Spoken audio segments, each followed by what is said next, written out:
बिस्मिल्लाहिर्रहमानिर्रहीम। मैं हूं नवेद ज़ुबैर इसी फिशिंग रूम के एक नए प्रोग्राम के साथ।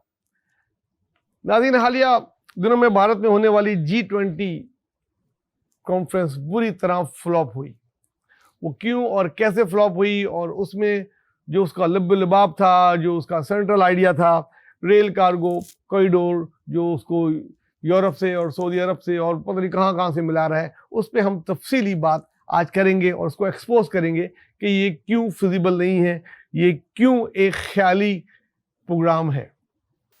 इसके अलावा नवाज शरीफ ने फिर एक तारीख दे दी है आने की, उनकी तारीख पे तारीख।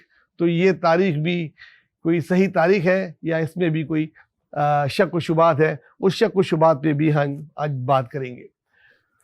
पीपल्स पार्टी के चेयरमैन बिलावल भुट्टो ने अपनी इलेक्शन मुहिम स्टार्ट कर दी, और सबसे पहले स्टार्ट की, और क्यों की, और इसके क्या दूरस्थ नताइज बरामद हो सकते हैं, उस पर भी हम बात करेंगे। और आखिर में हम डर की जो गिरती हुई कदर है और जो उसको डंडा लगा है उससे कितना जख्मी हुआ है और ये कहाँ तक जाएगा, उस पर भी हम रोशनी डालेंगे। तो चलते हैं सबसे पहले हम भारत की G20 सरबराही कॉन्फ्रेंस पे। ये जो आपको स्क्रीन पे नजर आ रहा होगा एक मैप, इस मैप के हम पूरी तरीके से आपको इसमें बताएंगे कि ये बम्बई से जो दिखाया जा रहा है कि ये किस तरीके से दुबई जाएगा, दुबई से सऊदी अरब जाएगा ये कॉरिडोर, और उसके बाद इसराइल और यूरोप, इसमें कहाँ तक ख्याली है और कहाँ तक ये फिजिबल है। सबसे पहले आप देखिए कि भारत में जो सरबराही इजलास अमेरिका की तरफ से और यूरोप, मशरिक वस्ती और भारत को इस कॉरिडोर में जो मंसूबा है, इसके रूट को अगर हम गौर से देखें तो बम्बई टू दुबई 2000 किलोमीटर है, 2000 किलोमीटर। और ये सारा अंडर सी है। ये रेलवे का जो ट्रैक मरहला है जिसकी लागत बिलियंस ऑफ बिलियन डॉलर होगी। अगर ये कार्गो ट्रेन 2 ट्रैक का होगा, मतलब कार्गो के लिए भी ये एक ट्रैक बिछाया जाएगा, तो ये एक बहुत ही ज़्यादा माली तौर पे इतना ज़्यादा बड़ा मंसूबा होगा कि जिसकी मिसाल पहले नहीं मिलती होगी। और इसमें जो टाइम कंज्यूम होगा वो भी सालों पे, दिहाइयों पे मुहित हो सकता है।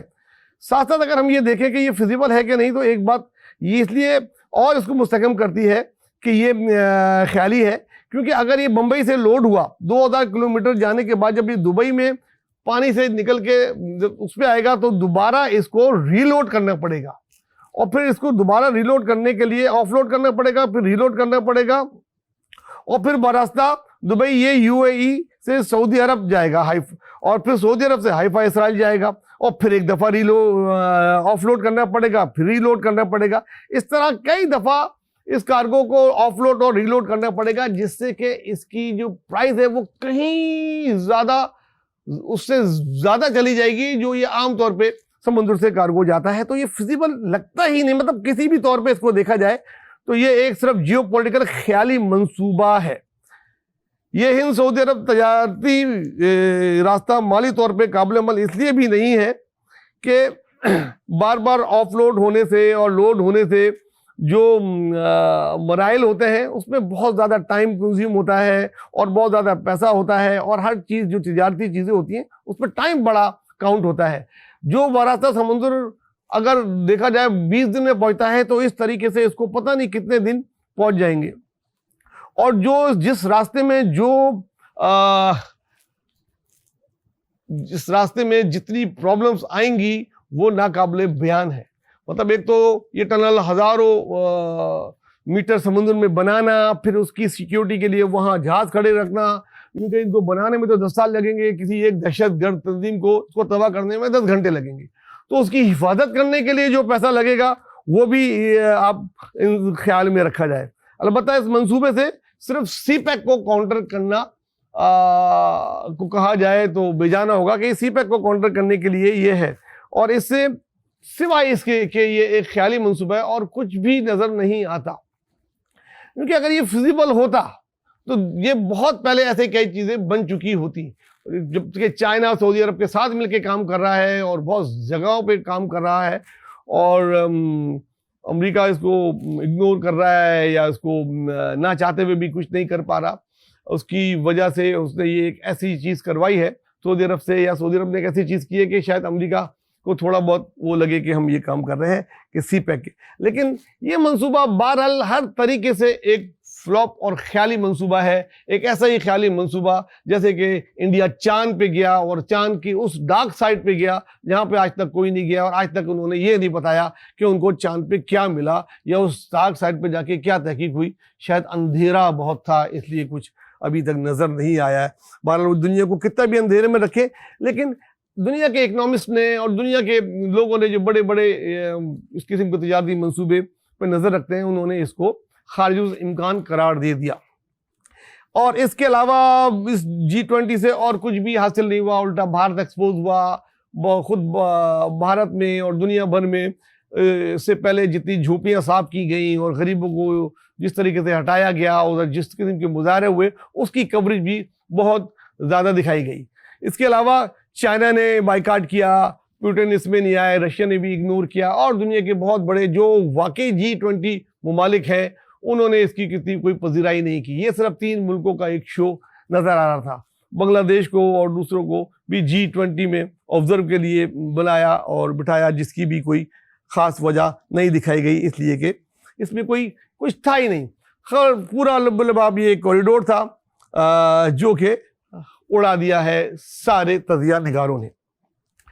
आगे चलते हैं जनाब कि नवाज शरीफ ने फिर आने की तारीख दे दी। जी हाँ, नवाज शरीफ ने की पार्टी ने वहाँ पे बहुत दिनों से बैठे हुए हैं, और अभी जिस वक्त बात कर रहा हूँ तो कोई प्रेस कॉन्फ्रेंस भी अब तक हो जाए। 21 अक्टूबर की तारीख दी है और फाइनली शायद लाहौर आने का बोला है कि वो लाहौर आएंगे और उधर उनका अजीम शान इस्तकबाल किया जाएगा। मगर ये भूल गए हैं कि जेल में बैठा एक कैदी शायद उनका बेचैनी से इंतज़ार कर रहा है। वो आएंगे तो वो जेल जाएंगे, देखना यह है कि वो अडियाला जेल जाएंगे या वहाँ जहाँ दूसरा कोई इंतज़ार कर रहा है, क्योंकि जाना तो उनको जेल है, क्योंकि वो गए जेल से थे। ऐसा तो नहीं हो सकता कि वो आए, उनका इस्तकबाल करें और उनको जो है ले जाके जाती उम्र में उनके जो है आबाई इलाके में उनको उनके घर के जो महल है उधर ले जाया जाए। ऐसा मुमकिन नज़र नहीं आता। ये भी एक इसलिए फ्लोर छोड़ा गया है क्योंकि इनके पास और कुछ अभी है नहीं। दूसरी तरफ बिलावल भुट्टो ने अपनी इलेक्शन कैंपेन बहुत तेज़ी से शुरू कर दी है और वो अभी सिंध के दौरे पे है। इसके बाद वो मुल्तान भी जाएंगे और शायद पंजाब भी जाएंगे, और वहाँ जिस तरीके से उनको पज़राई मिल रही है और मीडिया जैसे उनको कवरेज दे रहा है, तो दूसरी पार्टियों के पास और कुछ है नहीं। अब ये तो नहीं हो सकता कि शहबाज शरीफ या इसहाक डार भी इस किस्म के किसी जल्द से जुलूस का करें, क्योंकि वो जब करेंगे तो पंजाब में जो उनके साथ होगा वो कोई कहने की बात नहीं है। मतलब नून बहुत मुश्किल में इसलिए भी फंस गई है कि अगर इलेक्शन 90 डेज में या 120 दिन में या जब भी जो भी ये डेट इनकी कहने की है वो आएगी, तो उनके पास कैंपेन चलाने के लिए कुछ नहीं है सिवाय ये कि नवाज शरीफ आए और उससे पहले उनकी कोई बेल वेल हो जाए या कोई उनको बरी बरी कर दिया जाए और वो आके अपना जो भी मलबा है शायद वो फिर अपने भाई पे या PDM की दूसरी जमातों पे डालें, तो उनके मुंह से शायद ये कुछ बेहतर लगेगा क्योंकि वो उस वक्त मौजूद नहीं थे। लेकिन बिलावल साहब जो है जिस तरीके से अपनी मुहिम चला रहे हैं और जिस तरीके से पीपल्स पार्टी इलेक्शन का तैयारी कर रही है, 70% कहते हैं कि अपने कैंडिडेट शॉर्टलिस्ट कर चुके हैं और हल्का बंदियों पे और उस पर वो काम हो रहा है एक तरफ। दूसरी तरफ उनकी पंजाब में कैंपेन की भी प्लानिंग हो रही है, फिर खैबर पख्तूनख्वा में किस तरह करेंगे वो किसी से ढकी छुपी नहीं है। अब देखना यह है कि क्या वाकई नवाज शरीफ 21 अक्टूबर को आते हैं और आके वो भी अपनी कैंपेन शुरू करने के काबिल होंगे या जेल में रहेंगे। इसमें और बहुत सारी चीज़ें और बहुत सारी खबरें हमें आने वाले चंद दिनों में मिलेंगी। मेरी अपनी ज़ाती राय वही है जो पहले थी कि 21 अक्टूबर भी सिर्फ एक डेट ही रहेगी और इसको फिर तब्दील कर दिया जाएगा। वजह क्या होगी ये आइंदा चंद दिनों में हमें पता लग जाएगा। जो एक अच्छी चीज निकल के आई है कुछ दिनों में, जो कोई एक अच्छी खबर हम कह सकते हैं इस गर्मी के मौसम पे, जो एक कहते हैं कि वो बारिश की एक किरण है, वो है डॉलर का नीचे आना।